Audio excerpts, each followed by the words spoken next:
اللہ تعالی علیہ وسلم یقول ان المؤمن لا یدرک بحسن خلقہ درجۃ الصائم القائم، رواہ ابو داؤد و ابن حبان و احمد۔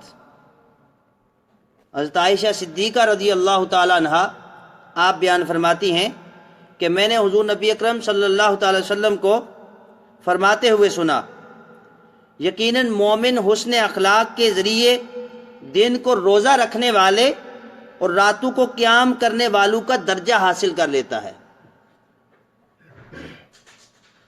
اللہ اکبر، کتنا بڑا مقام ہے۔ ایک بندہ سارا دن روزہ رکھتا ہے، فرض روزہ تو سب پہ فرض ہے، نوافل کی صورت میں نفلی روزے جو بندہ رکھتا ہے، ایک بندہ سارا دن نفلی روزہ رکھتا ہے اور ساری رات پھر جبین نیاز کو اپنے رب کے حضور جھکا دیتا ہے، نوافل پڑھتے ہوئے، تسبیح تقدیس تحلیل کرتے ہوئے رات کو قیام کرتا ہے، اللہ کی عبادت کرتا ہے، مناجات کرتا ہے۔ حضور علیہ الصلوۃ والسلام فرما رہے کہ ایک طرف اس کا یہ عمل ہے، دن میں روزہ رکھتا ہے، رات کو وہ اللہ کی عبادت کرتا ہے، اور دوسری طرف ایسا انسان ہے جو روزہ تو نہیں رکھتا نفلی، رات کو عبادت نہیں کرتا، لیکن اس کے اخلاق اچھے ہیں، فرائض کو پورا کرتا ہے لیکن اس کے اخلاق اچھے ہیں۔ ان اخلاق کی بنا پر فرمایا کہ اللہ رب العزت اس اچھے اخلاق کے مالک انسان کو اس دوسرے کے برابر درجہ عطا فرماتا ہے۔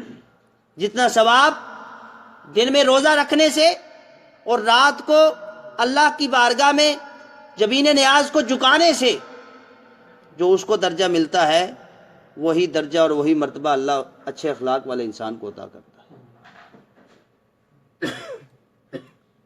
پھر حضرت ابو داؤد، کیونکہ وقت مختصر ہے، حضرت ابو درداء رضی اللہ تعالی عنہ سے مروی ہے کہ حضور نبی اکرم صلی اللہ علیہ وسلم نے فرمایا، حسن اخلاق سے بڑھ کر میزان میں بھاری کوئی چیز نہیں۔ جو ہمارا نامہ اعمال تلے گا تو اس میں سب سے وزنی چیز حسن اخلاق ہوگا۔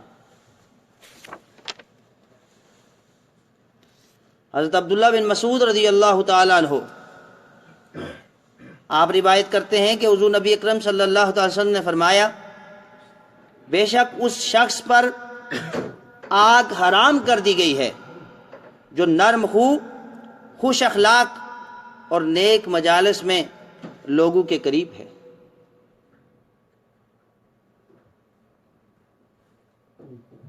پھر حضرت ابو ذر رضی اللہ تعالیٰ عنہ آپ روایت کرتے ہیں کہ حضور نبی اکرم صلی اللہ علیہ وسلم نے فرمایا، اپنے مسلمان بھائی کے لیے مسکرانا بھی صدقہ ہے۔ اللہ اکبر، اتنا مشفق دین، اتنی محبتیں کرنے والا دین، بھلے تمہارے دل کے اندر کیا چل رہا ہو، تم کسی غم کے اندر مبتلا ہو، کسی تکلیف کے اندر مبتلا ہو، اپنے بھائی کو دیکھا، مسکرا دیا، خوشی سے اس کے ساتھ ملے، چہرے پر مسکراہٹ آئی تو حضور نے فرمایا یہ صدقہ ہے تمہاری طرف سے۔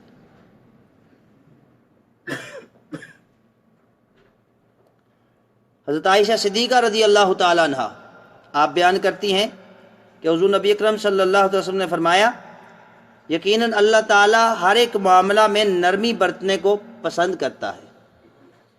نرمی برتی جائے، اگر کسی سے کچھ غلطی ہو جائے، بچوں سے، دوست احباب سے، گھر میں کسی سے، تو نرمی کا پہلو جو ہے اس کو مد نظر رکھا جائے، کیونکہ ہم اپنے بارے میں ہمیشہ نرمی چاہتے ہیں۔ ہم سے کبھی کوئی خطا ہو جائے تو ہم یہ چاہتے ہیں کہ ہمارے ساتھ نرمی کی جائے، اور ہم یہ بھی چاہتے ہیں کہ ہم اپنی زندگی میں جتنے گناہ کرتے ہیں اللہ سے اس معاملے میں نرمی مانگتے ہیں، مالک تو معاف کرنے والا ہے، ہمیں معاف کر دے، ہم سے نرمی والا معاملہ کر۔ تو جب ہم اپنے بارے میں نرمی کو پسند کرتے ہیں تو پھر ہمیں کسی کے بارے میں سختی نہیں اختیار کرنی چاہیے۔ تو اگر ہم اللہ کی بارگاہ میں سرخروئی چاہتے ہیں اللہ سے اپنے گناہوں کی معافی چاہتے ہیں تو پھر ہمیں چاہیے کہ ہم بھی معاف کیا کریں۔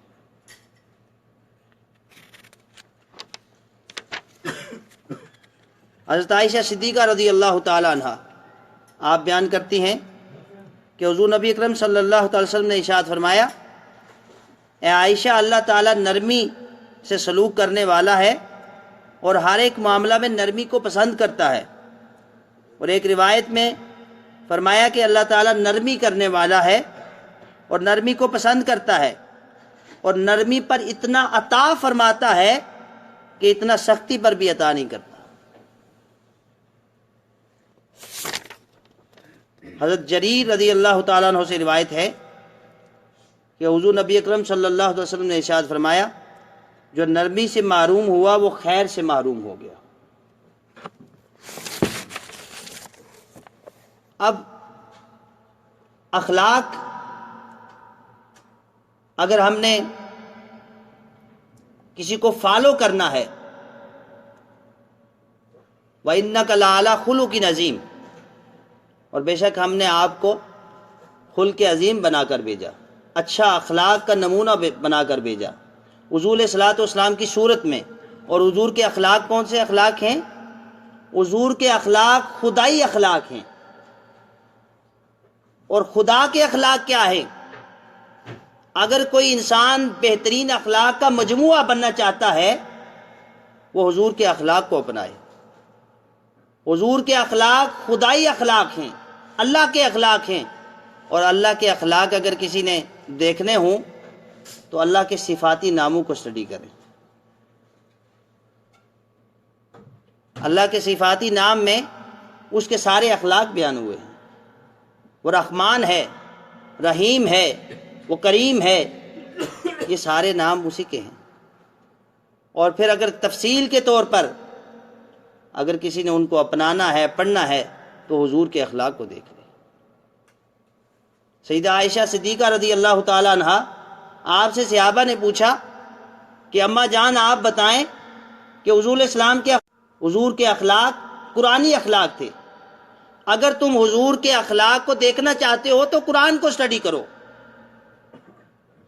جن باتوں سے قرآن نے منع کیا ہے اس سے رکے تو اس کا مطلب ہے حضور نے منع کیا ہے ان باتوں سے، اچھے بری چیزوں سے بچ کے ہو، اچھائی کی طرف آ رہے ہو۔ اخلاق کریمہ میں سے چند باتیں، حضور علیہ الصلوۃ والسلام انسانیت سے محبت کرنے والے تھے، بچوں پر شفقت فرمانے والے تھے،